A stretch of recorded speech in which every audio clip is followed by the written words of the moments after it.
You are listening to the So Now What podcast with Lana Manikowski, episode number 28. So now what? These three words raced through my mind time and time again during my journey through fertility treatments. I tried desperately to have a child, but never was able. I yearned for a community to join that could understand my struggles. I couldn't find one, so I created one with the So Now What podcast. I love that you found us. Hello, beautiful people. I am recording from my new apartment. We moved last week. Everything went great, except I cannot find my headset that I normally record my podcast on, so I'm going to apologize ahead of time if my sound quality is kind of janky this week. In last week's episode, we talked about what we have. Maybe some of it is necessary. Maybe a lot of it in our lives is just robust and things that we don't need.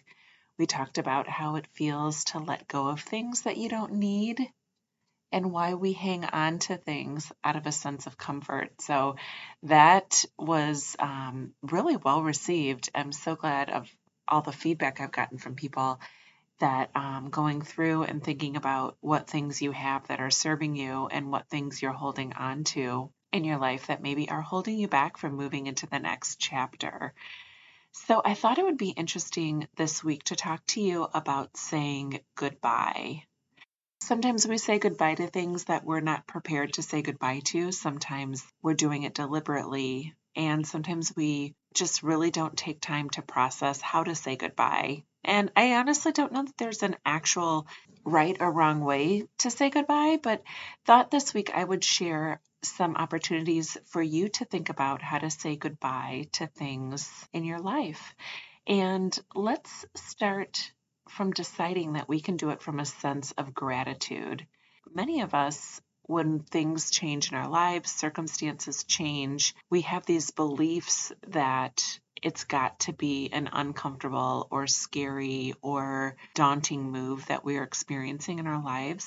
But what if we decide that we want to experience our goodbyes with a sense of gratitude? What if we decided that we were the ones that decided that we wanted to say goodbye instead of waiting for the goodbye to come to us? Many ways, I would say I could equate this to leaving our house that I thought was going to be the house that I raise a family and our children in. Leaving that house, I decided to write a goodbye letter. So maybe this is something that you can do for something else that's going in your life. Maybe take some time and say goodbye. What would you want to say if you had an opportunity to think through what you're saying goodbye to? Is it really a physical thing, or is it a collection of memories that are contained somewhere in your mind that you associate with that tangible thing or that place? There were a lot of memories that I left behind that weren't great at that house. I remember sitting on a sofa and getting the call that a cycle had been canceled, and that was going to be my last final cycle, and not being able to travel and even have the experience of going through a retrieval. That memory was contained in that house. I remember being on a medication in one of my cycles that caused me so much pain in my legs, and the only relief that I could get was soaking in a bathtub. And every time I would look at that bathtub, I would think about those painful times of going through my fertility treatments.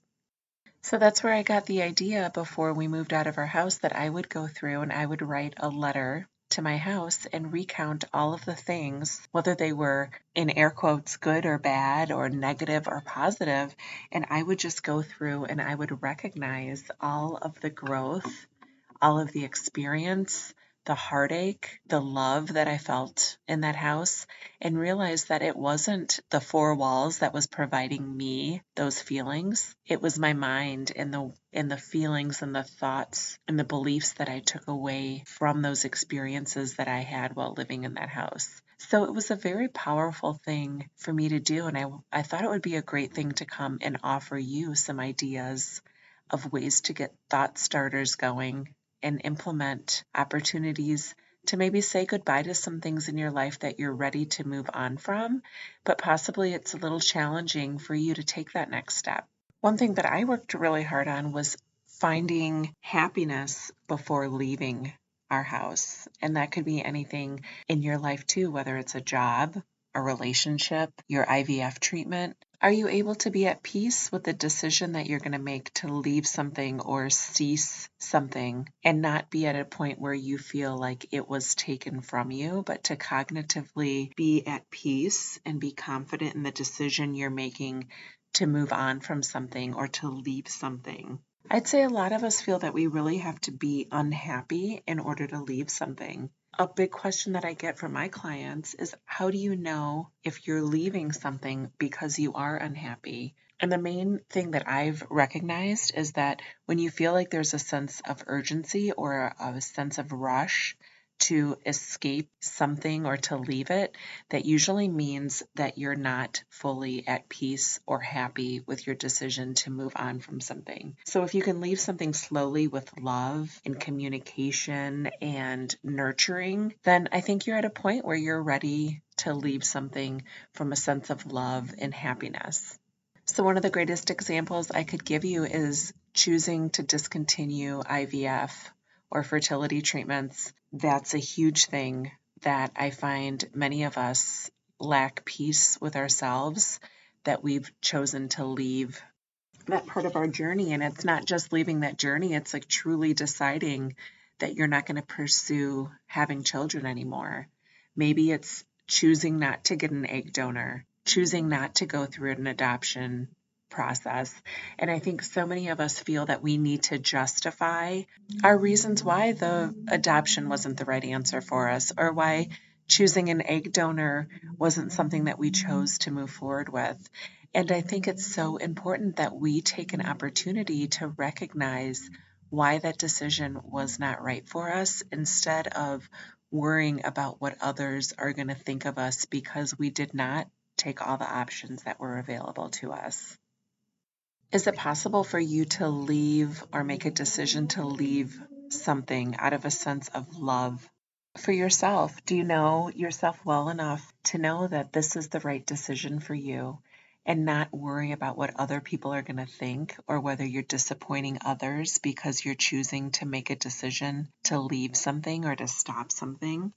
I think that question becomes twofold, because if you're stopping something, do you truly like your reason why you're choosing to stop it? So these questions I'm offering to you can really be used in so many different aspects of your life. So maybe you're thinking about changing jobs. Maybe you're thinking about moving. Maybe you're thinking about stopping your fertility treatments. Maybe you're thinking about ending a relationship that you're in.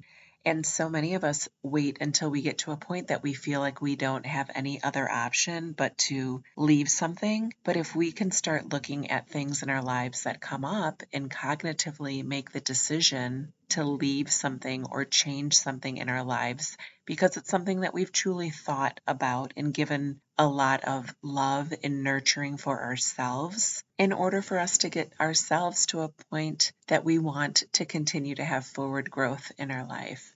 It was just a perfect example that I can share with you this week of writing that letter, because it just was really an emotional thing. But maybe it's something that you're saying goodbye to in your life, of a past that you once have. Maybe you're writing a letter to the woman that thought she was going to be a mom, and you're telling her that it's okay, that you love her anyway, that the world is going to love you and think you're wonderful whether you bore a child or not. So this week, think about something that you want to say goodbye to, and it doesn't have to be something earth shattering and revolutionary. Maybe it is literally a pair of sweatpants that have a hole in them that you just love how comfy they are. The thought that you want to change jobs. Maybe it's something that you've been dreaming of doing, but you know you have to close one chapter before you open a new chapter.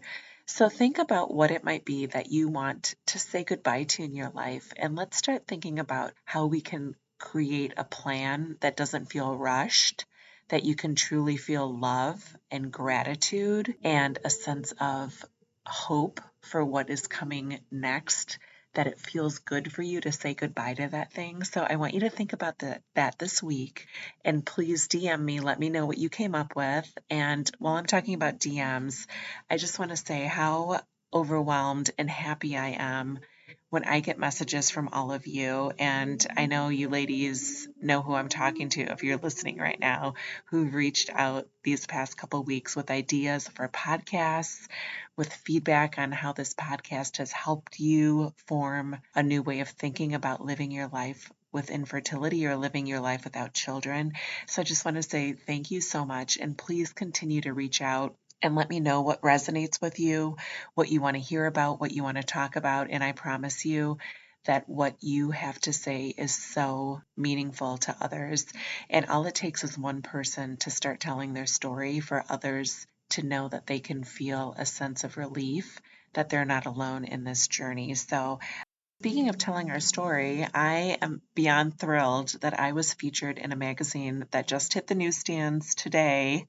It's called Link to Us Magazine. It's available at Barnes& Noble, Books A Million, and at Stellar bookstores, which are in some of the largest airports out there: LAX, LaGuardia, Newark, San Diego, San Francisco, Minneapolis. So tons of airports have Stellar bookstores. So look for Link to Us Magazine. Flip to page 51, and you will read about my story, talking about if you don't do hard things, you'll never discover how strong you are. So take a look for that. If you come across it, if you would do me the hugest favor and take a picture of the article, if you want to selfie yourself and take a picture of the article and post it on Instagram and tag me, I would love for you to give a little bit of hype for me and, of course, for the magazine. And read the magazine because it is dedicated to people who do some amazing things. And I think we can all build a love for one another if we continue to celebrate the triumphs and the successes and the courage that other people show out there making differences in this world. So have an awesome week. And remember, it is never too late to discover your meaning.